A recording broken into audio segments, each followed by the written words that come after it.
Hey, everybody, this is William Katt from Greatest American Hero and Carrie and House. You're listening to Bobby and Jason's Awesome 80s podcast. Welcome to the 80s! We are here live. This is Bobby and Jason's Awesome 80s podcast.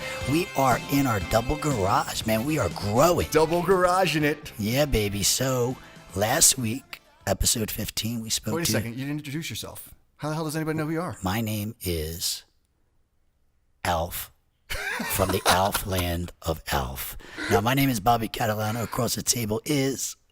I like you do the intro for me. Mr. Jason Pasco. Wow, that's so cool. Like, you doing my little intro is like great. That's Isn't that awesome. great? Can I recap now? Please. I just want to get into it, man. I'm excited because today's show, man, Yeah. we'll get into it later. But anyway, let's recap. We had Scott Swartz on last week, the famous actor from The Toy with Richard Pryor and Jackie Gleason, and the little Christmas movie, A Christmas Story. A Christmas Story. So that was a lot of fun, man. And you know what, something, I don't mean to jump on you there. But Sure. We got a lot of emails from you people out there, all you listeners in listener land. We did. And just the cool stuff. Yeah, we're going to read some of those at the end of the show. Yeah, but we like that you appreciated the Christmas story as much as we did. And everybody gave it the okay that it was okay to talk about Christmas in October because it was Scotty Swartz. Exactly. And look, when you go in all these stores, you see Christmas shit everywhere. So, you know, I guess we're in the spirit. At least we're legit. The only thing I think would be better would be if we actually had Santa Claus on. Then, you know, October is okay to celebrate Christmas too. So, yeah, it is. So Halloween's coming up. And remember last week you talked about those crazy killer clowns? They're all over the news. They are, man. It's crazy. But here's a little story I heard about the other day. So the legitimate clowns are not happy. They're just not happy. But most of them aren't anyway. So the leader of the clown organization, they actually have a clown organization of the real clowns, the ones that make people happy. While they were planning a 1 million clown march in Arizona. Wow. In Arizona of all In places. Arizona, where the weather's hot and the weather's hot. The weather's hot. Yeah. So what happened was the leader of this group got death threats.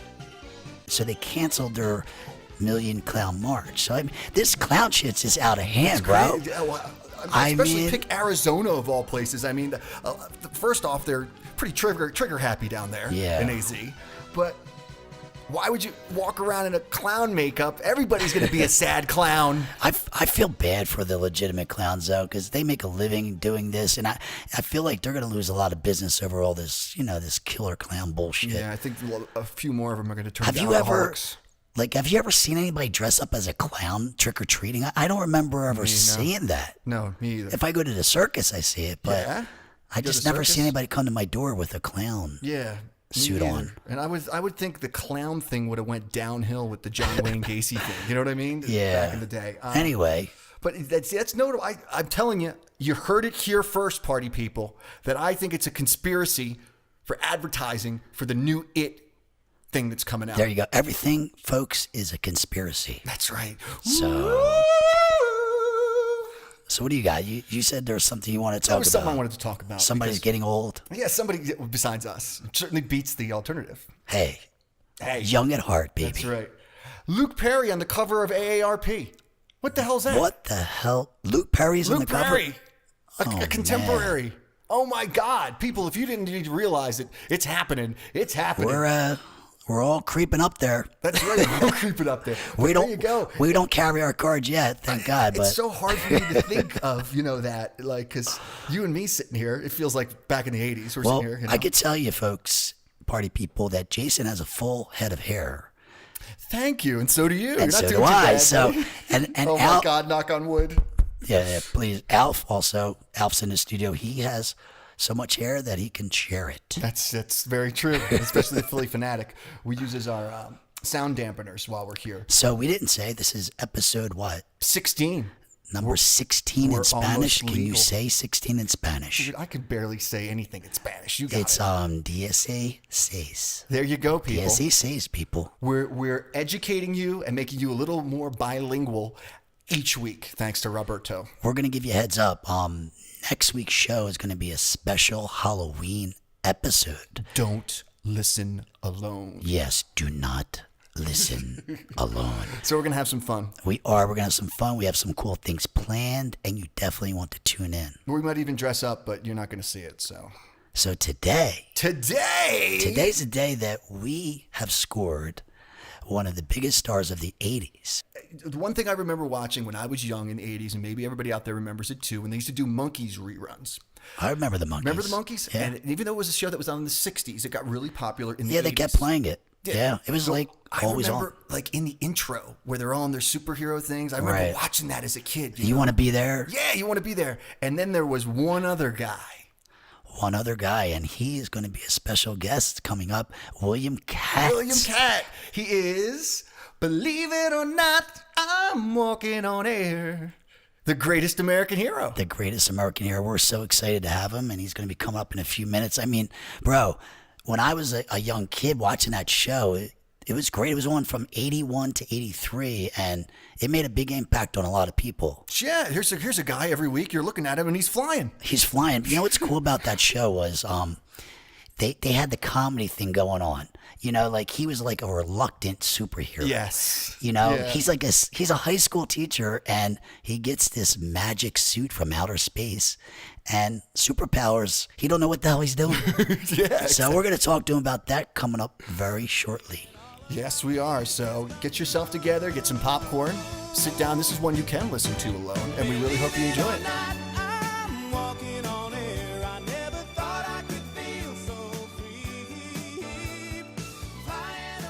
All right, we're in for a special treat, everybody out there. We are. We told you we had a special guest, and we weren't kidding. That's right. If you were a kid like we were in the 80s, and every week you wanted to watch this because there were two superpowers that any kid ever wanted. One was to fly, and the other one was to lose his manual. That's right. We are here with William Katt. William Katt, yes. How you doing, Bill? I'm doing well. You forgot to add that I lost my mind, too. You lost your mind, and he lost the manual. Did you ever find that manual? I think they did the beginning of the second season, and then they lost it just as quickly, you know, which was very clever of Steve Cannell. It was. It actually, it's what made it fun that you had to figure all these things out. Yeah, it was Indeed. so cool. Yeah. So, Bill, when did the show run? It ran from 81 for how many seasons? No, that's incorrect. We ran from late 79. We did the pilot. Oh, okay. And then we were down for a while. Then we were back up in 80, 81, 82, and we ended in the fall of 83. But we only did like 43 shows. It was kind of a convoluted exercise because we were in and then we were down and then we were back in. And right. So it was kind of crazy. I think that's some of the reason we lost our viewership. Was there any particular reason behind that? Why it went like that? I really don't have any idea. That was outside of my wheelhouse. I gotcha. Well, when you received the script the first time, what did you think when you were reading it? I was in New York. I was doing a play, Michel Tremblay's play called Bonjour la Bonjour, with Diana Wiest and a number of very accomplished actors from the Guthrie Theater. And I received the script from my agent, Michael Black, at the time at ICM, and I thought it was laugh out loud funny, but I really wasn't interested in doing a television show at the time. Right.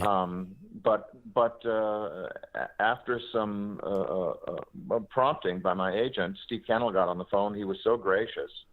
I said, sure, come meet me. So he flew out. He took his private jet and he flew out to New York, saw the play, and took me out to dinner, and he won me over. Just one of the most gracious, charming men I've ever met. And still to this day, outside of my father, has left one of the strongest watermarks in my life. Right. Wow. So when you were playing a superhero in the 80s, it's a little different than today where you see Iron Man and all these different superheroes. A little more risky back then. Didn't you mention once you're worried about being typecast? Nowadays you got Helmsworth and Ed Norton and Robert Downey, and that's just to mention a few. All these guys are looking for their franchise, their superhero franchise, be it Marvel or DC Comics. They're looking for that because it's such a huge cash cow for them. Yeah. And it doesn't seem to have any kind of impact on the careers these days. But if you ask me or Adam West at the time, doing a show that was as risque as those shows were, the early Batman and then my show, Greatest American Hero, it could be the end of a career. Right. Yeah. It was a different time for sure. Yeah, very much. It was a different time. Nowadays you have all those big actors. Not only do they do that, but they're doing all the voiceover work and they're doing all the television commercials. It's a much different time. Yeah, definitely. I didn't understand the impact of the show when I was doing it, and it wasn't until the advent of all the Comic-Cons that have sprung up since the mid '80s that I realized what kind of impact it had on fans. Without a doubt, the show has become like a cult. I mean, we can speak for ourselves here and say it was a huge impact. Yeah, we were kids in the '80s, and I remember watching you on the show and thinking, not only was it cool to see you flying and making the mistakes and learning the ropes. I liked your relationship also with your co-stars. I thought Robert Culp was I'll great. tell you something. Working with Robert Culp and Connie Selica, it was like lightning in a bottle. It was like one of those magical casting sessions where it was just magic when we all got together. Yeah, the cast was great. You guys worked so well together. It definitely came through. Absolutely. Yeah, the chemistry was definitely there. Yeah, it was interesting. I know it's probably a well-known fact now, but Steve Cannell told the story where Connie was only signed on to do the pilot. Whoa. And then they were going to change out the girl every episode, but she was so wonderful and delicious to watch that he called her agent and made an overall deal after the first week. And I'm sure that made you happy. Oh yeah. Well, she was and still is one of the most beautiful women on the planet. Right. Agreed. Absolutely agreed. So and just as lovely inside as well. Get that in there. That's right. She might listen. So Bill, did I hear that they're thinking about making a big screen version of your show, or is that just a rumor? Of Hero, years ago, a wonderful screenplay writer, Paul Hernandez, who has since passed, unfortunately, who was responsible for Sky High. He was a very dear friend of mine, and he wrote just a magnificent script when it was still at Disney. But that got put into turnaround. I read another script several years later by somebody else, whose name is eluding me at the moment, and that was not made. And I think Steve bought the rights back from Disney, and eventually it landed at 20th Century Fox. And the last I heard, after Stephen passed,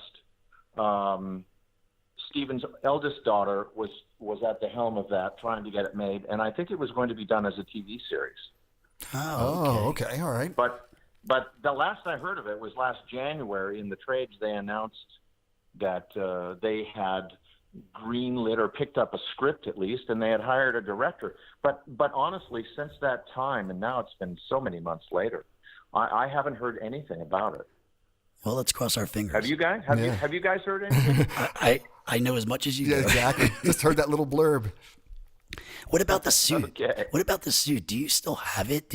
Were you able to snag that from the wardrobe, or? No. Oh man. No. I had no idea how valuable that suit would be. How many suits did you go through? Or is it like I think one? There was only 5 suits made. Okay. Wow. And I've seen one in a museum. I know Paul Hernandez had one. He gave it to his wife. I know she has it. And it's one of the originals, definitely, because I saw it. Yeah. And then there's a couple other. Dennis Manalone, who was the stuntman on that show, who's still one of my best friends. He has a shirt, a top of it. He doesn't have the bottoms. And I don't know where the others are. That's cool. Somebody man. is coveting wherever it is. It's being coveted by somebody. Going back a little bit there, what you just brought up, what was it like working with Robert Culp? What was that? Going in there and working with him all the time. Yeah, because you guys were complete opposites. Yeah. You know? Yeah. It's a famous story. Bob and I didn't particularly get along very well at the beginning of the show. When we met, and but I think that really worked for the Right. show. It was pretty obvious in the first scenes that we did together, when we met in the little coffee shop, when Michael Pare has a little encounter with him, and then later on we have an encounter at the high school. He comes to the high school, and we have a pretty cool scene in the men's bathroom where we're jockeying for who's going to be in control, and we were not getting along at the time, but shortly thereafter, by the end of the 2 weeks or 3 weeks that we at the beginning of the pilot, I think our pilot was originally like a month long that we shot.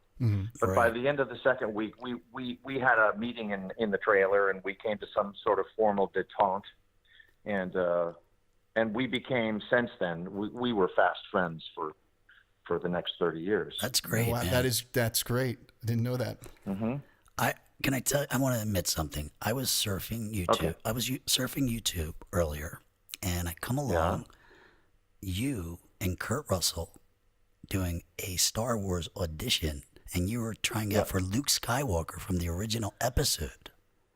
Yeah, You gotta tell us about that. Yeah, we got to know about that. Yeah. Well, I'm so lucky. It's like I got to be on the added features on that release. And one day I'd be curious to meet Mr. Lucas, although we don't travel in the same universe. I'd like to find out why Kurt Russell did such a wonderful job in that reading, and I, who was following on his heels trying to keep up, why we didn't get those roles. Although I must say, Mark Hamill and why am I drawing a blank? Who played Han Solo? Harrison Ford. Yeah. Jesus, shame on me. It's okay. It's Shame to okay. myself. You get a pass. They were so perfect in those roles. Yeah, they were great. But I did watch your audition. I thought you did great, and Kurt was. You guys worked well together. Yeah, he was good. He's had an okay career. Yeah, But- he's done all right. Yeah. But then you did a little film Yeah. in, what was it, 75? He's done a little something, you know. Yeah, you did. Well, you did too. Didn't you guys share the audition space for another film you actually did with Brian De Palma? I don't know if Kurt auditioned for that. I have no idea. No. But I think everybody, Lucas and De Palma, in the first casting sessions, I think that they were sitting side by side in a soundstage, seeing every young up and coming actor and actress for those roles at the same time. So they cast both films simultaneously. Initially, and then they had their own screen tests separately, of course. Oh, so yeah, we're talking about Carrie, of course. Yeah. I was talking about Carrie. Yeah. Of course we are. I didn't get Star Wars, but I got the booby prize, if you can call it. that. No, A little bit more than that. Bill, that was a nice prize there. Yeah. No, I'm very happy, very grateful that Brian had the audacity, I should say, not just the courage, but the audacity to cast me, because I was so full of myself at the time. He saw beyond that, and I guess the chemistry worked on stage with Sissy and with Amy Irving, you know. And Bill, you had some great hair in that movie. Yes, you by did. the way. Big props. Yeah, good hair. You definitely did. Me. I was doing a Farrah Fawcett imitation, I think. And you nailed it. Let's get in a little bit about. I was doing Farrah Fawcett hair. We had big hair. Well, you know what? I had that Farrah Fawcett poster on my wall. I will admit that. Yes. Yeah. No Greatest American Hero poster. Sorry. Every guy my age had that poster on the wall. Yeah. So let's talk about your parents. I know both of them were very famous. Maybe some of our listeners don't know a lot about them. Can you tell us a little bit about them? Your mom and dad? My dad was most famous for Kit Carson. His name is Bill Williams. He was very successful in vaudeville as a dancer, and then he went on to do a lot of westerns at RKO and Columbia. And he worked with my mom, met my mom, and got married. My mom, of course, is famous for Della Street on the great #1 show Perry Mason. Perry Mason. Perry yeah. Mason. But she did many, many films before that. She worked with Cagney. She was Frank Sinatra's first on-screen kiss. Wow. She worked with Jimmy Stewart. I mean, Fred McMurray. She's worked with everybody. What was it like in your house? Were these people coming and going? What was that like? Did you get the? I grew up. I didn't know any different. Right. A lot of these people did come over and spend time. I mean, Clint Eastwood was very good friends with my dad. That's cool, man. That's great. But I don't remember any. I don't remember. Nothing particularly stands out to me at this point. Right. Because I was a kid. I didn't have any way of comparing it to anything. It was just your life. That was just the normal way it was. Yeah, that's what you knew. Yeah. Yeah. But you also were many years on Perry Mason, and you acted with your mom, right? I did a couple times. I think one of my earliest things was on a Perry Mason, and I had to go swim in a lake that was freezing on a back lot at Universal, I believe, and I said, nah, this is not for me. Really? I think the only other time I tried as a kid, I did a rawhide, and I got to do a scene with Clint Eastwood. And that was pretty cool. Wow, that's cool. That's a memory. That's really. Yeah. I know. That's super cool. Now, you didn't actually want to be on Perry Mason, right? Didn't you get a phone call from somebody very famous who tried to convince you? Oh, yeah. Oh, well, the reboot. When they did the reboot at NBC, Fred Silverman and Dean Hargrove, I think, were the two producers. Right. Who concocted it. I think Dean wrote many of the scripts. I was not going to do it. I was happy doing. I was on the road doing Pirates of Penzance with George Rose, and I was in St. Louis at the time on tour. And Raymond called me on the phone and said, "Young man, yes, this is Uncle Raymond." Oh man, with that voice. It was. He was a force to be reckoned with. I'll tell you what. Right. But I had known Raymond since I was a little kid, 4 or 5 years old, and so he was just like a family friend, and he wasn't going to do the show unless my mom was in it. He was responsible for getting her back in the show, and then of course, keeping it all in the family, they wanted me to come and join that little tribe that they had. And that's a sweet tribe. I was in the right place at the right place at the right time, and I flew from St. Louis to Toronto. We did the first episode, and I stayed for about 4.5 years doing 4 episodes a year. Aside from the theater that I would get a chance to do in between. So you were busy. You were very busy. Very busy. I stayed busy for a while. I'll tell you what, I did. Yeah. Tell us about House. How did that come about? House. Yes. Oh, yeah. House was the next film I did after I did Secret of the Lost Legend for Touchstone. I did that with Sean Young. Bill Norton directed. Mm-hmm. We did that in West Africa in the Ivory Coast. We were there for about 4 months. Oh, wow. Working with a wonderful Sean Young, who was she was a pistol. I'll tell you that. I'll just leave it at that. She was a pistol. I think that comes through with her. I think you can tell. Anyway, but House was the next film that I did, and that came about. I read the script. I thought it was hysterically funny. There was a great buzz about Steve Miner, that he was looking for a breakout film, and this certainly suited him very, very well. His sensibilities. He was always very left of center and had this kind of quirky, great sense of humor, and it matched mine. And we just had so much fun on that set, and we were very friendly for many years. Seen that movie so many times. What you just said, you could see that in the film, the mix of the comedy and the horror, and I think that's why it's become, pretty much of a cult classic. Yeah. People love it. Yeah, it's funny when I go out there and I do some of the cons that I do. A lot of people will come up to me and say, this is the first horror film that I ever watched. Right. Because it was one of those films that it was kind of, certainly by today's standards, it was very tame, but it still had enough, it created enough tension and anxiety in you before it made you laugh. And as a result, it just People loved it. That was one of the first ones that my mother let me watch. So I remember that. Yeah. I was there. It scared you shitless, or You know, what? it's funny. It's funny you're talking about that film because even now, all these years later, I did a scene with George Wendt, who was so wonderful to work with. Norm. We did a scene upstairs in the bedroom. I put a pair of goggles on him, and I hand him a spear gun, and I say, "There's a big raccoon in the closet."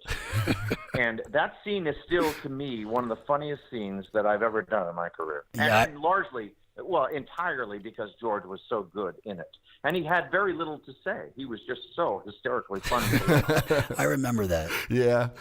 So you were talking earlier about the Comic-Cons and all these conventions and how you didn't realize the impact that, you know, your Greatest American Hero had on people. Tell us about what is it like going to all these conventions and meeting, you know, the fans in person. It's great. Well, as anyone who's doing it these days knows, the fans at the sci-fi conventions and the horror conventions, they're the best. They are. They're absolutely they're loyal. They follow you, and they're gracious. They're so gracious and kind and appreciative. And for me, it's a great opportunity to meet them and spend time with them and listen to them and talk to them and really get to know them and what they were going through at the time when they were seeing some of these things. It's pretty remarkable. I feel so lucky to be able to do it. Yeah, after all these years to see that. And it's really impressive that you said that they are gracious and, you know, passionate and gracious and, you know, sincere. Oh, yeah. I'm sure. I mean, they just want to have a moment with you, and I think they'll remember that for a lifetime, and I think that's pretty cool. Well, I want to have a moment with them, and I try and take a good amount of time with each person and look them in the eye and shake their hands and visit with them and hear the impact that the show made and really talk about our lives at the time and what we were all going through. You know, that's pretty awesome that you do that. Yeah, it is really cool. I'm digging that. Speaking of science fiction, now you did a film in 2007, The Man from Earth. I did. And this movie, I mean, really has gotten a big following. It's amazing. Yeah. It's been interesting. It's been interesting. David Lee Smith, Richard, Tony Todd, Richard Reel, I think that's his name, Ellen Crawford, and me and Tony Todd and Billingsley and Peterson and Alexis Thorpe. You know, we all felt the same thing. Right. The first time I read the script, I couldn't put it down. And my agent said, "No, Bill, you don't want to do this. It's very low budget. There's really nothing in it." What they were really saying, the agents, is that there's nothing in it for them. For them, exactly. Yeah. Exactly. But for me, I said, this is a fascinating story. It's about a guy he's not a vampire. He's not undead. He's not an alien. He's just this guy who doesn't understand it himself. Right. And he's lived for 10,000 years. And you know, everybody knows who's seen it knows the plot, that we try a room full of PhDs in our various, subjects of expertise. We try and poke a hole in his story, and we can't, we can't prove it wrong.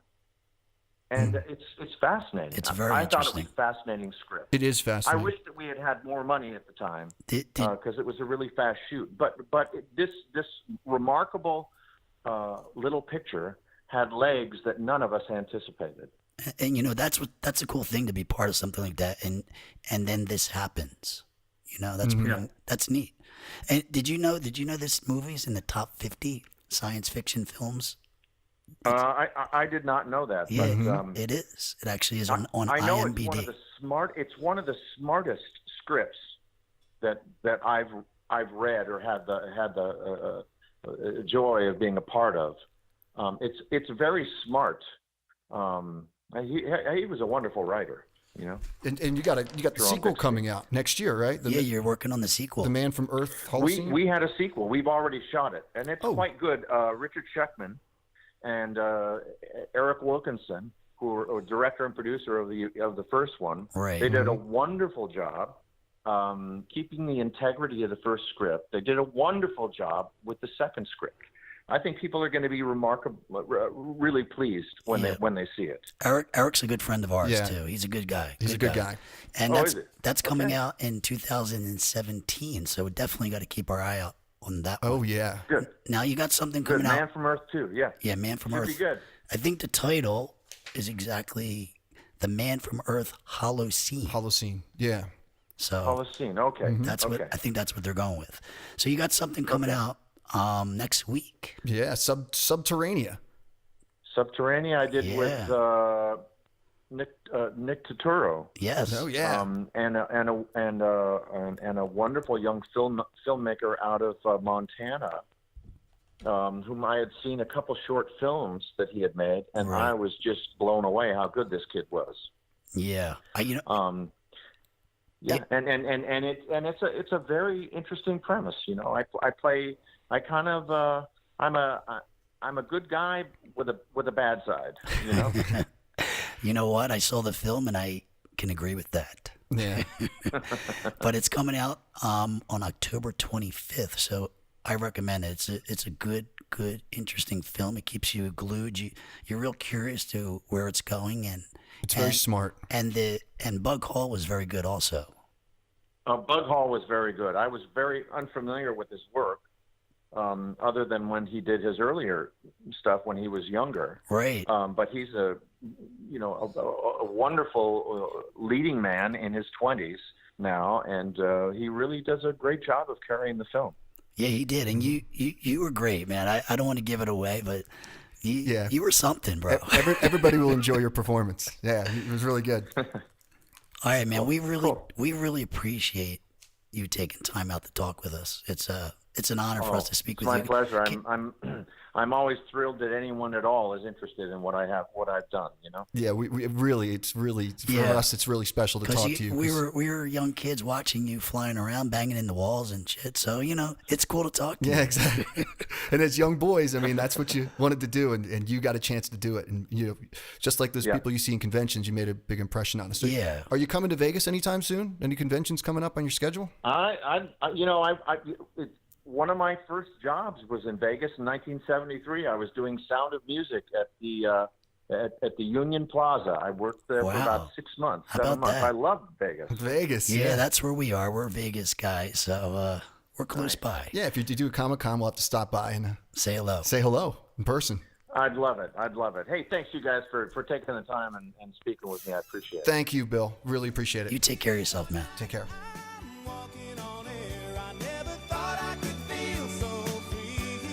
I'm bugging out still. I know, I'm speechless. That was a great interview. Bill Katt really gave us so much great information. A lot of things I never even knew. Me either. And I think a lot of our listeners are going to really appreciate it. I mean, that show, mostly, any kid who grew up in the 80s knows that TV show. Yeah, and like he said about being typecast, it's hard to take your mind out of what's going on today, like with the Avengers and everything he talked about. Yeah, sure, it's cool. It looks cool. It's not a career killer, like he said. And if you look at it from somebody from today who didn't grow up watching it all the time, you think to yourself, wow, it's a little campy. But when you grew up between him and Buck Rogers. Yeah. But here's the thing, man. It's campy, but it was so much fun. And I think that's why it became such a hit. Well, you didn't realize it when you were a kid. Like we said in the beginning, Yeah. he was reluctant. He lost his manual, and he was trying to find his way in every show. And it was just a lot of fun to watch. Even today, when you watch it on DVD or in your home, it's still fun. He was an imperfect superhero, and it was funny. He had enough stuff going on, and he was just, like I said before, when you're 13, 14, 15 years old, you don't know. You can't say, oh, this is camp. Like, you watch some, like House was scary. Exactly. It was funny, but it was scary. It was scary, especially when you're young. Yeah, well, that's what I'm talking about. When you don't have any point of reference. That was scary. And to watch William in that show, it was just, when we were able to get him, it was just like, we were excited. We were high-fiving. We're like, yeah. We were excited. But no, he really brought it to the table. I really liked how he gives back to his fans at the conventions, at Comic-Cons, and he spends time with them. He just doesn't brush them off. He actually wants to meet them and speak with them for a few minutes. And, that's great that he does that. You heard how he didn't realize it was going to be that. Like back then, he didn't realize it. He didn't keep the suit, bro. Yeah, exactly. And he realizes now as an adult, seeing it, going, wow, this was something, and he's sincere about it. Right. So if anybody out there gets a chance to see him, just from listening to that, other than Subterranea, which is coming out on the 23rd. No, the 25th of October. 25th of October. If you right get a chance now. to see him at a Comic-Con, he's somebody like you and I'm willing to, let's go check him out. For sure. Super cool. And you know what? I bet you a lot of our listeners didn't realize that he tried out to be Luke Skywalker in Star Wars. You were fanboying out. I was, because I love Star Wars. But it's pretty cool to watch those audition tapes. If you go on YouTube, anybody listen, you go on YouTube, you put in William Katt Star Wars auditions, you will find his actual audition tapes. And you know what's really cool Pretty about cool. it? There's no takedown notices for it either. You can actually watch it. Exactly. Darth Vader is not That's right. trying to ruin the party. That's right. Lucasfilm isn't like, don't put these up there. I'm going to share it with everybody. So, Well, he's a sharer. You can tell. He is like us. We're sharers. We're over Sharers. here. But, bro, sadly, No, it's not. it's that time. No, it's not that time yet. Okay, what do you want to talk about? I need the email bag jingle. Oh, shit. Exactly. I'm glitching out over here. Jeez. Do you have any emails? Yeah, we do have an email. Wait, let me go grab them. He's got to grab him from over here, our Wait, other listen. pile of papers. All right, here we go, ladies and gentlemen. We know you like it. 1, 2, 3, 4. Dun-dun-dun. It's time for the email bag. Hey, we're reading the email bag.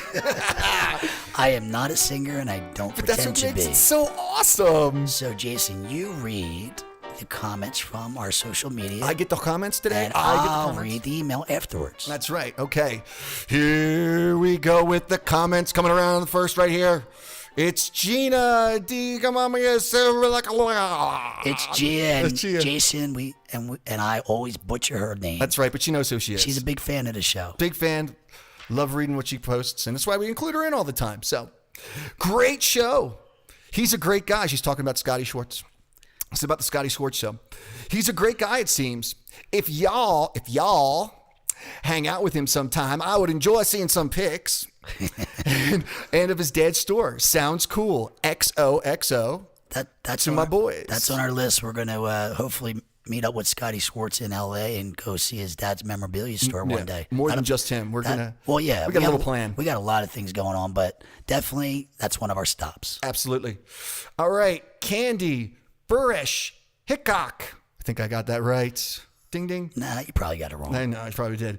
That's great. You got him. But keep him away from any polls. Ha ha. Well, there you go. Ha ha. Well, you know what she's talking about, Scotty Schwartz Scotty in Schwartz, Christmas so- Story, getting his tongue on that pole. His tongue stuck on the pole, so he's not going to be spending any time down at Princess's place, I'm sure. With that. All right. Janice Holmes Berry. There we go. I got that one. That was easy. OMG. I loved the Scott Schwartz interview. I found out so many things I never knew about him. Maybe you guys could interview George Michael. Imagine that. Oh, man. Wouldn't that be cool? That would be a long interview. Pretty awesome.